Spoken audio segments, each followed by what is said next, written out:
lead off with an announcement. Tomorrow, the 9th African Union United Nations Annual Conference will take place here at UN headquarters. The high-level discussions will be co-chaired by Mahmoud Ali Yusuf, the chairperson of the African Union Commission, along with the Secretary-General António Guterres. The meeting will focus on progress in the implementation of cooperation frameworks between the two organizations, but also on the joint action and challenges linked to peace, security, development, human rights, and climate action.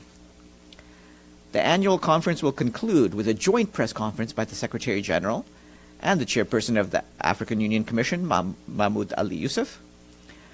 This will take place here in this room at 3 p.m. And tomorrow, the noon briefing guest will be Amy Pope, Director General for the International Organization for Migration. She will join us from Sudan to brief on the situation in the country. And today, our Undersecretary General for Humanitarian Affairs, Tom Fletcher, arrived in Sudan. In Port Sudan, he met with authorities, humanitarian partners, and the diplomatic community. We'll share more details on those meetings as soon as we can. Mr. Fletcher continues to call for an end to the atrocities in Sudan and to support efforts towards peace. He is also working to ensure that humanitarian teams receive the access and funding they need to deliver life-saving assistance across conflict lines. The Office for the Coordination of Humanitarian Affairs warns that the situation in North Darfur State remains volatile following the Rapid Support Forces takeover of El Fasher on October 26th. While large-scale clashes have subsided, sporadic fighting and drone activity persists, leaving civilians at risk of looting, forced recruitment, and gender-based violence. In South Kordofan State, a drone strike reportedly hit the town of Barbita yesterday, destroying a school and injuring several displaced people. The state capital, Kadugli, and the nearby town of Dilling remain under siege, with widespread insecurity and restricting access to thousands of families in need of urgent aid. Our humanitarian partners report that more than 12,000 people fleeing violence in the Kordofan and Darfur regions have sought refuge in White Nile State since late October, an average of 700 each day. Displaced families face severe shortages of food, shelter, and water, while host communities are overstretched. Civilians must be protected, and aid workers must be granted safe and sustained access to deliver assistance across the front lines. And this morning, Security Council members held a briefing on South Sudan. Sima Bahous, the UN Women Executive Director, told members that 7 years after South Sudan's peace agreement, key commitments remain largely unfulfilled. Elections are delayed, constitutional and security reforms incomplete, and progress on justice, social protection, and gender equality have stalled. As in all crises, she noted, women and girls bear the heaviest burden, facing climate shocks, food insecurity, sexual violence, and abductions. Briefing via VTC, Jean-Pierre Lacroix, the Undersecretary General for Peace Operations, emphasized that the revitalized peace agreement remains the only viable path to stability. He said that the peacekeeping mission, UNMISS, continues to protect civilians and support humanitarian work despite severe funding shortages. Both officials warned that the war in neighboring Sudan is deepening South Sudan's fragility. Since April 2023, over 1.2 million people have crossed into South Sudan, further straining the country's limited systems and resources. Turning to the Gaza Strip, the Undersecretary General for Humanitarian Affairs and Emergency Relief Coordinator, Tom Fletcher, said in a statement yesterday that 1 month after the ceasefire, we're continuing to seize every opportunity to save lives. The UN and our partners have provided food to over 1 million people. Nutrition sites have been reopened, and hospital services are treating more patients. Vital immunizations are also being resumed, while water lines have been repaired, winter supplies have been distributed, and mental health support has been provided. Despite that progress, Mr. Fletcher said that humanitarian operations in Gaza still face obstacles, including red tape and insecurity. He stressed that if these constraints are eased, humanitarians could do much more to reach more people in need with life-saving assistance. Even given the fragile situation and ongoing impediments on the ground, the Office for the Coordination of Humanitarian Affairs says that the UN and our humanitarian partners continue reaching areas that were inaccessible prior to the ceasefire. Between the 7th of November and yesterday, the UN Office for Project Services distributed more than 619,000 liters of diesel to our partners, 3/4 in the south and the rest in the north, to support critical operations, including in water, sanitation, hygiene, health, logistics, rubble removal, education, nutrition, and protection. Between the 1st of November and Sunday, our partners provided general food assistance to some 255,000 people, distributing 2 food parcels per household. 1 month into the ceasefire, our partners working on food security are distributing about 160,000 bread bundles each day, which are produced by 19 UN-supported bakeries, 9 of which are in northern Gaza. Moving to the situation along the blue line between Lebanon and Israel, the UN peacekeeping mission, UNIFIL, continues to monitor and report violations by land and air. Yesterday, UNIFIL observed 88 Israel Defense Force vehicles, including Merkava tanks, within its area of operations, following 100 vehicles the previous day. Yesterday, peacekeepers also observed a fighter aircraft flying over a UN position in Sector East and a drone operating near a UN position in Sector West. UNIFIL continues to discover unauthorized weapons caches and infrastructure. In the past days, peacekeepers found unguarded rockets and 2 tunnels near the village of Shihin in Sector West, as well as 2 anti-tank landmines near Ermech.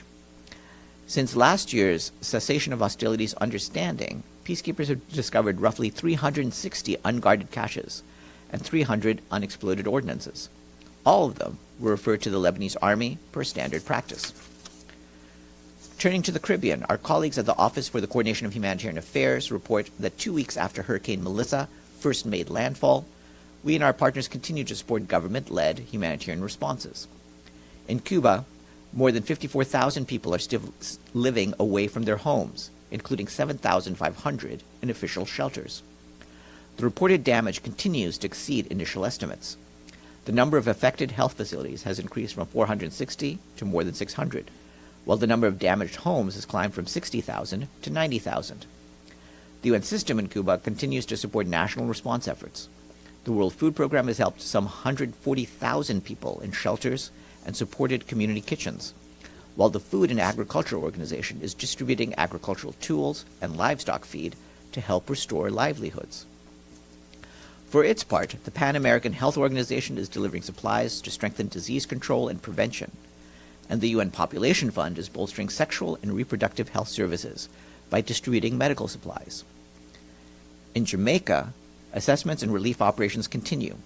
Only 2 communities remain inaccessible, down from 27 last week, although further rainfall could isolate some areas again. Shelter remains a major concern, with 40,000 tarpaulins unable to be delivered due to damaged and blocked roads. WFP has helped 9,000 people in the parishes of Westmoreland and St. Elizabeth and intends to extend cash assistance to up to 90,000 households. Turning to Haiti, OCHA reports that we and our humanitarian partners are scaling up the response. Hurricane Melissa claimed more than 40 lives in the country and caused severe damage across several departments. UNICEF and its partners have distributed hygiene kits across the country. They have also restored power for the cold chain for vaccines. The UN Educational, Scientific, and Cultural Organization and its partners have provided psychosocial support in schools. The International Organization for Migration, UNICEF, and other partners have distributed tarpaulins and other supplies. Today, WFP is delivering 15-day rations to some of the most heavily impacted areas in the South, following the completion of government-led targeting to identify those most in need. In the community of Petiguave, WFP is delivering food for more than 40,000 people. Registration of recipients and delivery of food assistance will continue in the South throughout the week. WFP is aiming to assist an overall total of 190,000 people in its response to the hurricane, with a combination of food rations and cash assistance where markets are accessible and functioning. So far, WFP has assisted more than 60,000 people, including those who received anticipatory payments to help them prepare before the hurricane hit. The UN Humanitarian Air Service has expanded its operations, with 5 new access points to reach isolated communities. The UN Refugee Agency and the International Organization for Migration are deeply saddened over the tragic capsizing of a boat off the coast of Malaysia and Thailand, carrying up to 70 people from Myanmar, including Rohingya. Some 13 people were brought ashore safely by Malaysian authorities, but at least 21 people died, including 2 teenage Rohingya girls recovered by Thai authorities. The rest of the passengers remain unaccounted for. Our colleagues from UNHCR and IOM commended the authorities and local communities in Malaysia for their life-saving efforts in rescuing those from the capsized boat. They are concerned about the scale of potential loss of life, as at least one other boat is reportedly still at sea, carrying about 230 people. So far this year, more than 5,300 Rohingya refugees have embarked on dangerous maritime journeys from Bangladesh and Myanmar, with over 600 reported to be missing or dead. I would like to read into the record that yesterday the Secretary-General appointed Peter Due of Denmark as his new special representative and head of the UN Interim Administration Mission in Kosovo, or UNMIK. He will succeed Caroline Ziadeh of Lebanon, to whom the Secretary-General is grateful for her dedicated efforts to further peace and stability in Kosovo and the region, and her effective leadership of the mission. Mr. Due brings to his position 30 years of wide-ranging experience in international peace and security. Since 2019, he has served as the Director for Asia and the Pacific in the Departments of Political and Peacebuilding Affairs and Peace Operations. Previously, he was the Director for Asia, the Middle East, Europe, and Latin America in the Department of Peacekeeping Operations. There's lots more online. The UN Development Coordination Office informs us that effective the 8th of November, Gaurav Ray of Australia assumed his role as the UN Resident Coordinator in Bhutan, following host government approval. Mr. Ray brings over 25 years of experience in humanitarian and development practice to the position, with leadership roles in complex environments across postings in Afghanistan, Australia, Bangladesh, India, Indonesia, and Thailand. He most recently led the German Red Cross office in Bangladesh, supporting refugees in Cox's Bazar and advancing climate resilience. His full biography is available online. The UN Refugee Agency today launched its global winter fundraising campaign to help forcibly displaced families and returnees in a number of hard-hit locations meet their urgent needs in the coming months. This is one of the agency's most important fundraising moments. UNHCR plans to raise at least $35 million to help repair homes that have been bombed, insulate houses, provide warmth and blankets to children and the elderly, and money to buy medicines and hot food. In Afghanistan, for example, the UN Refugee Agency notes that sub-zero temperatures are already leaving many families exposed. UNHCR also points out that this will be the 4th winter of full-scale war for millions in Ukraine, including internally displaced people. Humanitarian needs continue to grow as intensifying attacks claim civilian lives and destroy infrastructure, cumulatively adding to disruptions to gas, electricity, and water. And a report launched today at COP30 in Belém by the UN Environment Programme shows that amid rising heat waves and surging cooling demand, adopting sustainable cooling could cut greenhouse gas emissions, save trillions of dollars, and expand life-saving cooling access to those who need it. The report finds that cooling demand could more than triple by 2050 under business as usual, driven by increases in population and wealth, more extreme heat events, and low-income households increasingly gaining access to more polluting and inefficient cooling. This would almost double cooling-related greenhouse gas emissions over 2022 levels. The UNEP report suggests adopting a sustainable cooling pathway, which could reduce emissions to 64% below the levels expected in 2050. When combined with rapid decarbonization of the global power sector, residual cooling emissions could fall to 97% below business-as-usual levels. And the full report is available online. That's it for me. Are there any questions? Yes. Edie. Thank you, Farhan. First, a follow-up on Tom Fletcher being in Port Sudan. Is he planning any travels in the region? I mean, in trying to get closer to Darfur, for example, and is he planning to meet with representatives from the government and the RSF? We expect that Mr. Fletcher will be in Sudan for several days. We do expect additional meetings and additional travels. However, given the fluidity of the situation, I'm not going to try to announce any of that before it happens. What we are trying to do is have Mr. Fletcher brief you by VTC. So whenever we can do that, we intend to see whether he can brief you from Sudan. That would be great, thanks. A second question on a completely different subject. Does the Secretary-General have any comment on today's suicide bombing in Islamabad that killed at least a dozen people, which follows yesterday's car bombing in New Delhi? What I can say is the Secretary-General is deeply saddened by the reported suicide attack, and he extends his condolences to the families of the victims and wishes a full recovery to those injured. The Secretary-General condemns acts of violence and terrorism at the strongest terms. He reiterates that all perpetrators of terrorism must be held accountable, and he calls for a full investigation. And regarding the question of India, of course, we are also, of course, send our condolences to the government of people of India for what has happened there, and that also needs to be fully investigated. Deji and then Farnoosh. Yes. Today, the U.S. government announced that their aircraft carrier Ford has been into Latin America seas, which many people believe is another escalation between U.S. and Venezuela. What does the Secretary-General has to say on the latest development here? Our concerns remain the same as what we've previously expressed. The Secretary-General wants to make sure that there is no further escalation in the waters of Latin America. And I'd also refer you to what has been said by the High Commissioner for Human Rights, Volker Turk, who has raised his concerns, including about the possibility of extrajudicial executions. Farnoosh. Thanks, Farhan. You mentioned in your briefing about Gaza that you guys have been able to bring in a lot of medical supplies and equipment, but UNICEF today put out a statement saying that Israel is blocking over 1 million syringes needed to vaccinate children in Gaza.